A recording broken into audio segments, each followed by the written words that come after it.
It's the world's fastest growing religion, Islam.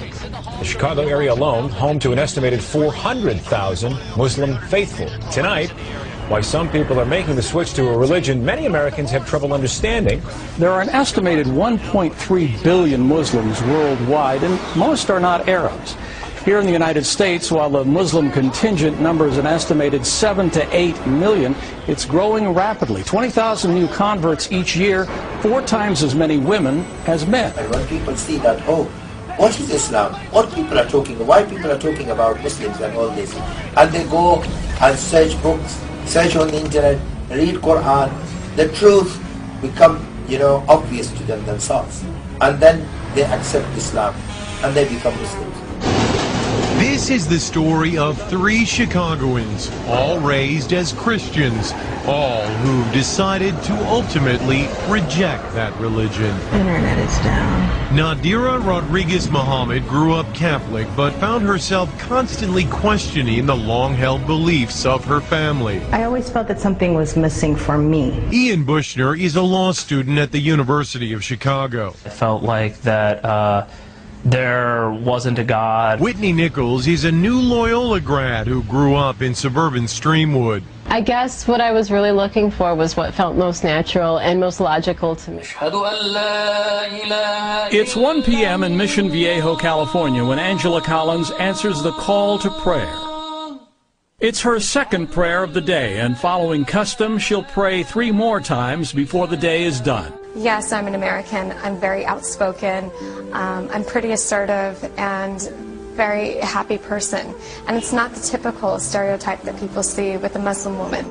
Julia Roach converted to Islam after being introduced to the religion by her husband, Chris. They weren't married at the time. He is also an American. When I found out he was Muslim, I told him, I believe, right away, I will never become a Muslim. I will never cover my head. I will never be this person. So don't ever ask me to be that person. And he never did. But she did have lively discussions with him about religion. She was raised a Christian and said she converted after she was able to see past the stereotypes and learned about the values of Islam. The concept of freedom and liberty of each individual person and the rights of each person, and that's all wrapped up in the theological teachings of Islam as well. An insight into your own physiology. Dr. O'Leary is a professor of neuroscience at St. Edward's University in Austin. The O in O'Leary may tell you Fidelma wasn't born in a Muslim family. She was raised Catholic, and by the time she was in college, she was already questioning her faith.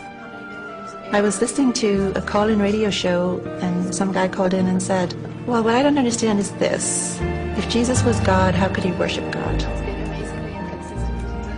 For Fidelma, the caller gave voice to a yearning, and questioning turned to conversion.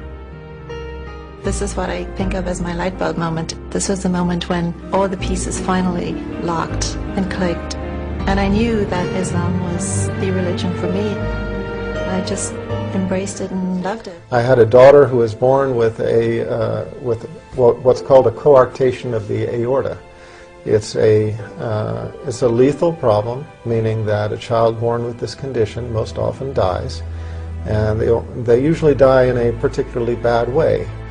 This was the first time when I got the news of her condition. This is the first time in my life I felt I had no control. I couldn't do anything about the situation. Every time before in my life, when there was a problem, I dealt with it on my own.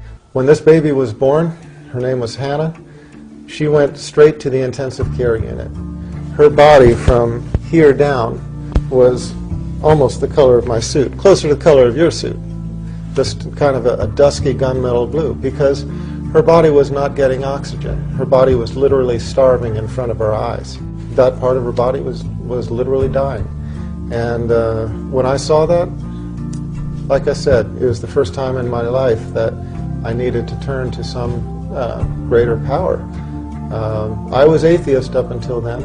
I myself had never taken on any religion. So I had to leave the intensive care unit because they brought in a team of doctors, a team of specialists in the field.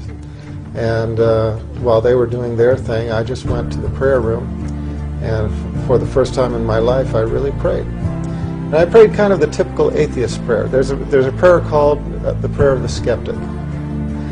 And that's basically what I prayed. I just said, oh God, if you're there, I don't know if you're there or not, but if you are, I need help. And I made a promise to my Creator on that day. I promised that if He would save the life of my child and then guide me to the religion that was most pleasing to Him, that I would follow. And that was the simple promise.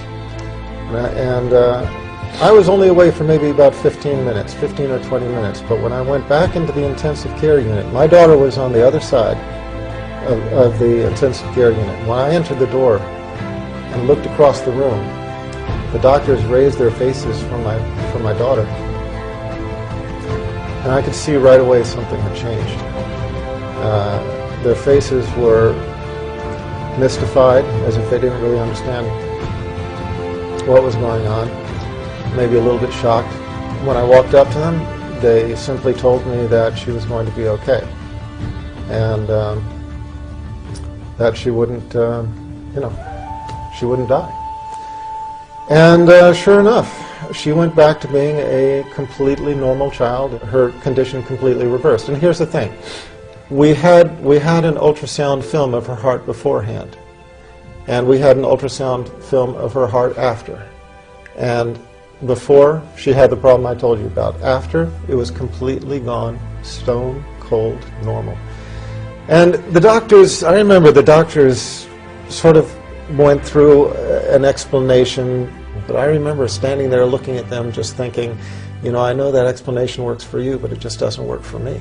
I prayed this prayer. And I just have to believe that this was the hand of my Creator. So I knew He had made good on His promise, and I had to make good on mine. So that started me on a religious search. But then when it comes down to the tenets of Christian faith, they find maybe points 1 and 2 and 3 they can accept, but other things they find that they cannot accept. So they're searching. They're searching for how to make sense of all of this. Mm-hmm. And that's the position I was in until I became Muslim. It was Islam that, to me, made sense of everything. Why am I here? What's the purpose of life? Why do I get up in the morning? Why do I even bother? Why don't I just sit on the couch, watch TV, Jerry Springer, whatever?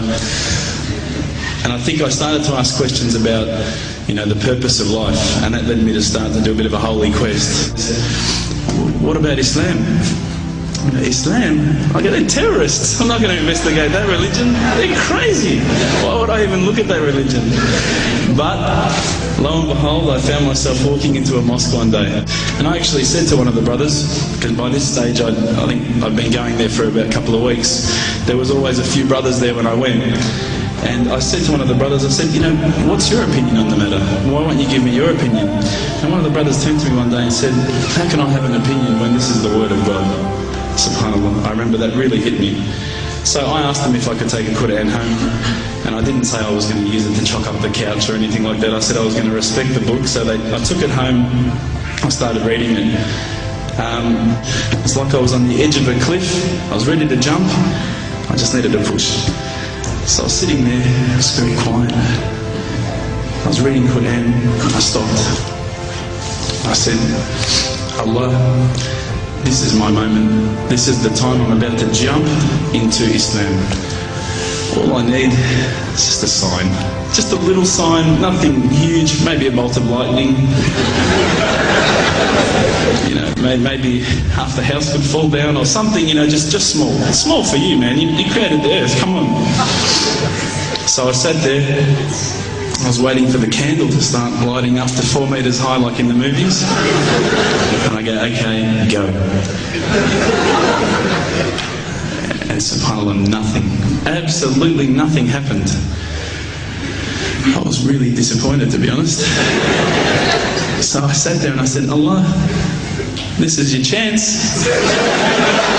And I'm here. I'm not going nowhere. I'll give you another chance. Okay, maybe you're busy. You know, I know it's daytime over the other side of the world. There's a whole lot of stuff going on. Maybe this time it could just be like a car backfiring. You know, something small. All right, the half the house, the candle. Let's forget that. A bird could fart outside. I don't care. Just anything. So I said, okay, go. And subhanAllah, absolutely nothing happened. And I mean, I couldn't have even said, oh, that was it. That creep just then in the wall, that was it. Absolutely nothing happened. I was really disappointed. I was gutted. I was sitting there thinking, this is it, you know, this was my last chance, Islam, and I haven't found it. I pulled back the Quran, I turned back to where I was reading. SubhanAllah, the very next verse on the next page, for those of you who ask for signs, have we not shown you enough already? Look around you, look at the stars, look at the sun, look at water. These are the signs for the people of knowledge. SubhanAllah.